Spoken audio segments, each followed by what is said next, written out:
Гледаме TV7 и обиколката из страната България избира. Нека чуем финалния въпрос от Сливен. Господин Кавърков, към аз ще имаше въпрос за финал. Така, кой може да говори така, кой ще говори? Аз съм Стоянка Михайлова. Чакай. Той семейство няма... Стоянка определено има дар слово и Бареков с готовност си предоставя думата.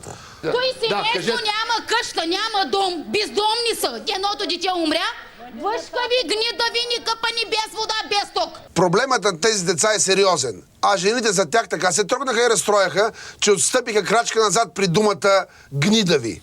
Гнидави, никъпани, без вода, без ток. Да чуем Стоянка какво още има да добави. Обръщам се към генерала Кольо Минев. Гласувах ми БСП. Ми дайте! Доста емоция са събрали като гледам, но и Бареков нищо не може да им каже. Сам е обявил ефир без цензура. Обръщам се към генерала Кольо Минев. Гласувах ми БСП. Ми дайте! Защо ми дава къща на тях хора? Така, Меги, спираме до тук. Нали Бареков се търси новина? Ето му една направо в безцензурния ефир на TV7. БСП! Ми дайте! Но такава натурална новина дори и той не можа да понесе. Така, Меги, спираме до тук.